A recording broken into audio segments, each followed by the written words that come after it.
pumpkin soup, sopa de calabaza. Creamy and delicious, naturally sweet. This version is going to be so yummy. It is 100% vegetable based, no cream whatsoever, yet it's creamy and oh so delicious. Sally that girl in the kitchen.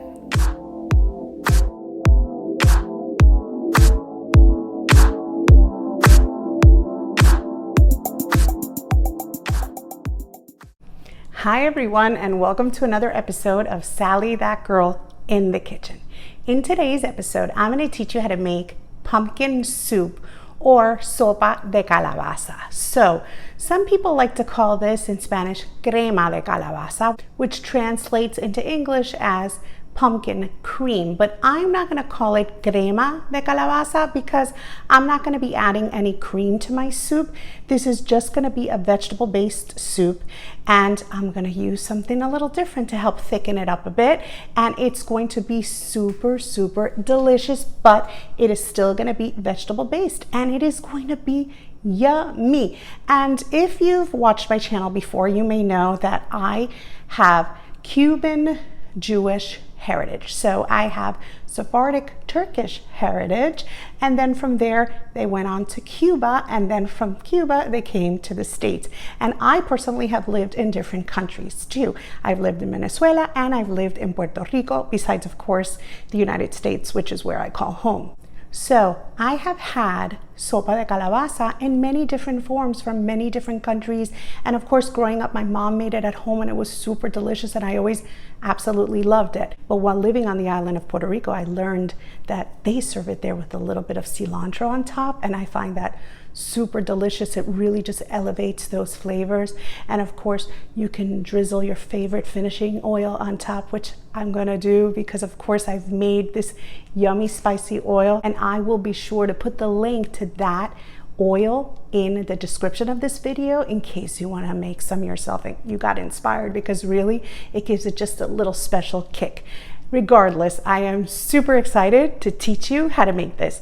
So let's not wait another second and let's get started. For today's recipe, you will need a 1/4 cup of extra virgin olive oil, 5 pounds of calabaza. I'm using kabocha squash. You can also use what is known as squash calabaza. They both work perfectly for this recipe.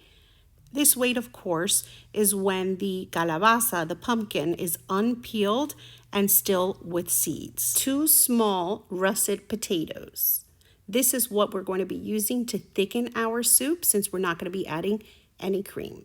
Of course, if you don't want to add the potatoes because you don't want the starch, then you can skip it. You will have a runnier soup though.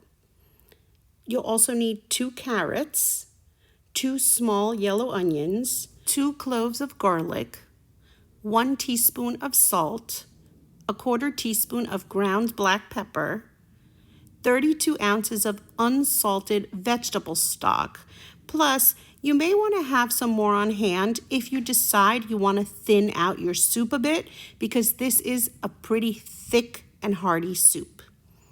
You'll also need 2 bay leaves, and of course, optional, some fresh cilantro leaves and my spicy olive oil for serving. Some other options for topping, some nice toasty breadcrumbs, some toasted pine nuts, even some salted pumpkin seeds. All of those options are delicious. And of course, some people even put a little shavings of Parmesan cheese on top. That's also super yummy. Or some extra black pepper or cayenne pepper if you want a kick of spice. You can basically customize the flavor once the soup is made and you serve yourself your bowl. You can do with it whatever you want. It's an amazing base. You will also need a cutting board and a knife, a serving spoon, a ladle, a vegetable peeler, a wet measuring cup, some measuring spoons, a blender, a medium-sized bowl, a fork, some oven mitts, and a nice heavy soup pot with a lid. I'm using a Dutch oven, but of course, any soup pot with a lid will do. So now that we have all of our ingredients and tools together, let's get started. The first thing you're going to want to do is lay out your vegetables, because what we're going to be doing is we're going to wash our potatoes and carrots and we're going to peel them well, cut them into chunks, and then of course we're going to de-seed our calabaza and we're also going to cut that into chunks. So you can see that I washed my potatoes, peeled them, cut them into big pieces. The onions have been peeled. All I did was cut each of those in half. And my peeled carrots have just been cut into large chunks. And then I just smashed 2 cloves of garlic with my knife. And then of course, I'm going to unwrap my calabaza, and let me show you actually what it looks like so you see what the actual outside of the calabaza looks like. As I said, this is kabocha squash and it varies in color. It has a combination of a bit of orange and some green on the outside. Some pieces are darker, some are lighter. I like to buy this particular type of calabaza because it's manageable. It's not a huge pumpkin. It's perfect for all Latin style soups and stews. It's just super naturally sweet and delicious. So I'm grabbing my beautiful Dutch oven and I'm going to add my extra virgin olive oil to it. But as I said, if you don't have a Dutch oven, a soup pot is perfectly fine. And then what I'm going to do is right on top of that oil, I'm going to start adding some of my vegetables. So I'm going to do my carrots, and then I'm going to go ahead and add my onions just in chunks, because remember, we're going to run this through a blender, so there's no need to cut this up into small pieces. And then on top of that, I'm going to add all of the potatoes that I have also cut into chunks just to help them soften. And then I'm not adding the garlic. I'm going to leave that aside because I don't want that to brown. And then I'm going to turn on my stove to low. And I'm just going to allow these guys to sweat a little, just get a touch of color, just a little bit of heat. And then, of course, while that is happening, I seeded my calabaza and I'm going to remove the peel, cut that into large chunks also. So now this has been sitting here just for a moment. I'm just going to give it all a little stir. And the idea here is just to get these flavors started. I'm just going to sweat these vegetables just a touch. So really, I'm just going to have them on for about 5 minutes or so. And if it takes you longer to cut up your calabaza into pieces, because I do recognize that's a little bit of a job, then of course you can turn your stove off until you're ready to proceed and add your calabaza, because all you want to do is really just give these about 5 minutes of heat or so. So now I have peeled and cut my calabaza into large chunks. This has been sizzling away for about 5 minutes, and now I'm going to add all of my calabaza into the pot. Why didn't I add the calabaza right from the beginning? Well, only because it'll crowd the pot and then there won't be any way to move those vegetables around, let them sizzle a little bit in that olive oil. So that's why I save it for last. And of course, the garlic I'm going to add now because I did not want that to burn while I was sizzling those vegetables away and chopping up my kabocha squash. So now I just measured out my salt and I'm going to sprinkle that over. And then I'm also going to do the same with my ground black pepper. And then I'm going to throw in a couple of bay leaves for flavor. These I'm going to fish out later before I blend my soup up. And then I'm just going to give it all a little bit of a stir, just move things around a little bit so that the calabaza also is exposed to the heat of the pot. And then once I stir that just a bit, then I'm ready to add in my vegetable stock. I'm using unsalted vegetable stock, and you'll notice that I also did not add a lot of salt or pepper to my soup because I want each person to be able to customize their bowl to their own flavor. Like I said, I like spicy olive oil or cayenne or extra black pepper. Each person should be able to customize their bowl to their personal liking.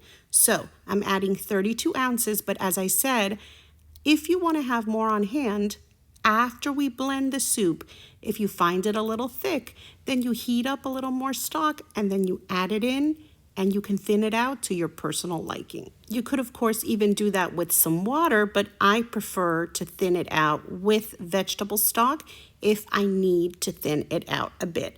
Or, of course, you can use chicken stock if you prefer to use chicken to make this soup. You can do that too. So now I'm just going to raise my temperature on my stove to medium because I just want to get this liquid kind of bubbling up a little bit. See how it's steaming and it's bubbling up? Then I'm just going to go right back down to low where I started.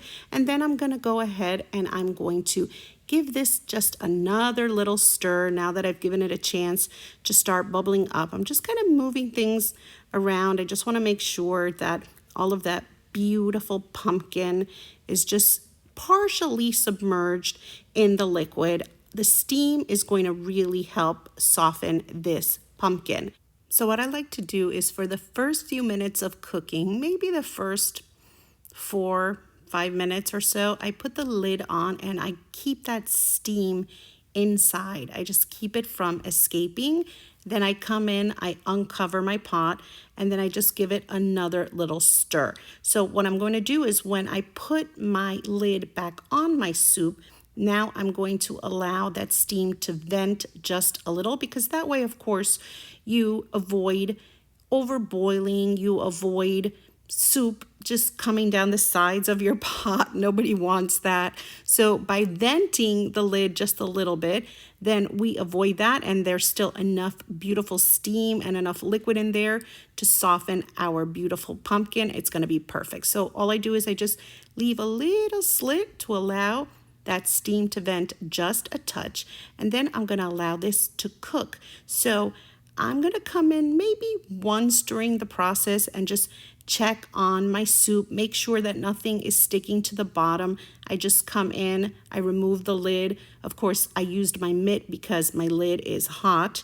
And then I'm just going to test my pumpkin to see how it's doing. So my pumpkin cooked with the lid on for 27 minutes. So anywhere between 25 to 30 minutes should be enough to soften that beautiful pumpkin and to make it absolutely perfect, where it's just going to literally break apart. So now my pumpkin has been cooking. It's looking absolutely gorgeous, and you could even see how it's starting to come apart. That's what you're looking for. So you're just going to go in there with your fork. You're just going to make sure that everything is fork tender, that your potatoes are cooked through, that your carrots have softened, and that, of course, that beautiful pumpkin is just coming apart. And then that's when you're going to know that your vegetables are ready. So this looks nice and tender. I'm going to turn my heat off because now my veggies are ready to be blended into the most beautiful sopa de calabaza. This pumpkin soup is going to be gorgeous. Just look at those beautiful colors and look at how soft. I could literally just mash it up with my fork. But of course, the reason I don't just mash up this soup is because I don't want it chunky. And of course, don't forget to remove those beautiful bay leaves as you find them. And I want those beautiful pieces of onion to also break down. So that's why I'm going to be using a blender. And of course, you could use an immersion blender and do it right here in the pot. But I think that an actual blender really works better, especially to break down those pieces of onion. So here we go. I found my second bay leaf, and I'm just going to pull this little guy out if it allows me to grab it. And then I'm just going to remove that. And then the smell is just so delicious. Those beautiful vegetables, that stock, everything is soft and just looking amazing. So now I have plugged in my blender and I've placed it near my pot of soup because it's just going to be a lot easier to work this way, because I'm just going to use a ladle and I'm going to fill up the cup of my blender with as much as I can fit. So I couldn't fit the whole thing. So what I'm going to do is I'm going to grab that spare bowl and I'm just going to empty out my soup pot, or in my case, my Dutch oven, because I want it empty because I'm going to blend up my soup and transform it into a gorgeous cream. So I need it empty to pour the soup back into my pot. So I'm going to put the lid on my blender, and then I'm going to turn my blender on, and all I'm going to do is I'm going to pulse this guy, and it's going to puree so quickly. You're going to see. I'm going to start with puree, and then I'm just going to give that a minute, and it's going to break down so quickly because all of these vegetables are literally falling apart. It's literally going to take nothing, maybe 2 minutes tops, to blend this whole soup and become beautiful and creamy. So this still has a few little chunks in it, so I'm going to go ahead and pulse it a little bit more. I just love how it just takes seconds to become this beautiful creamy soup. And the color, wait till you see the color. One of the reasons we add the carrots in is to help keep that beautiful orange color and help really elevate that gorgeous color, and you're going to see it's going to look spectacular. So I think we're pretty much ready to go. I've pulsed it a few times. Really, it's taken nothing, a minute or two, and you can see by the lid how gorgeous and creamy. Wow, look at how beautiful this pumpkin soup is looking. Talk about a delicious sopa de calabaza. And you see that color I was referring to? Wow, it is so absolutely stunning. A plate of this is just breathtaking and of course super delicious. And this kabocha squash, or even squash calabaza, whatever you're using, it's just naturally sweet. I've added no sugar, and when you try this, you are not going to believe just how naturally sweet this soup is. So now, I've put in the first portion, and of course, I have some more left, so I'm just going to add that to the cup of my blender, and I'm going to repeat the process. I'm just going to blend this up the same way I did with the first batch. I'm just going to blend it for a minute or so, then I'm going to pulse it a few times to just make sure I've broken all of the chunks down, making sure that all of those pieces of onion just completely break down and get incorporated into the soup. And then it's just going to become a gorgeous cream. Once you see that all of the pieces have broken down, then you know you are ready to go. So this second batch, I think, is pretty much ready. Look at that beautiful creaminess. The color gets me every time. It's so gorgeous. And just look at that. There's no cream at all. The potatoes really helped thicken the soup. But of course, as I said, if you don't want to add the potatoes because you're watching your starches and you just don't want to put those in, then you'll still get a gorgeous, gorgeous soup. It's just going to be a little less creamy without the addition of the starch that comes from those russet potatoes that we added. So now take a look at how creamy this soup is. Look at this. Have you ever seen anything so gorgeous? It is so thick and creamy, and we did not add any cream whatsoever. It's just the magic of all of those beautiful vegetables. And of course, as I said earlier, if you want to thin it out, if you find it a little too thick, warm up a little bit of that vegetable stock, add it in, and then thin it out to your personal liking, because it is going to be delicious no matter how you serve it. So remember that spicy olive oil I mentioned in the beginning of the video? Well, that's it. And look at that beautiful cilantro ready to top my soup. And of course, No-Knead artisan bread. I will also link that video in the description of this video so you can make your own bread for dipping in this creamy, delicious soup. And of course, it is going to look so beautiful against the white of this bowl. Look at how gorgeous the color of this soup gets me every time. It is so beautiful and creamy and inviting. I didn't add any extra vegetable stock at all because I like my soup nice and thick. But as I said, you can thin it out if you prefer a thinner soup. That's totally fine. If it needs a little extra salt, then you add it then. Or you can add your spices or whatever you want on top. I'm going with some fresh cilantro leaves, the way I used to eat this in Puerto Rico. I just love the earthiness that it adds. It's just so absolutely delicious on this soup, and it just looks so beautiful. It's almost like a piece of art. I don't even want to touch it. But of course, you know I will, because the best part of filming these videos for you is that I get to try these recipes and I get to share them. And I just absolutely love doing so. You know how much I enjoy presenting these videos for you. So it's looking absolutely gorgeous, but I'm going to finish mine off with the drizzle of that delicious spicy olive oil. And as I said, you can make some yourself. I'm going to add that link in the description of this video, and mine has been sitting for a few weeks, so it's nice and spicy. We have this guy sitting around all year long. As soon as one is finishing, I make the next bottle because we absolutely love it, and it brings everything to life. So look at how beautiful that looks, and look at that beautiful colored oil on top. It's just absolutely perfect. Of course, you can add some regular olive oil on top, or as I said, you could give it a sprinkle of cayenne or some freshly ground black pepper. Oh yeah.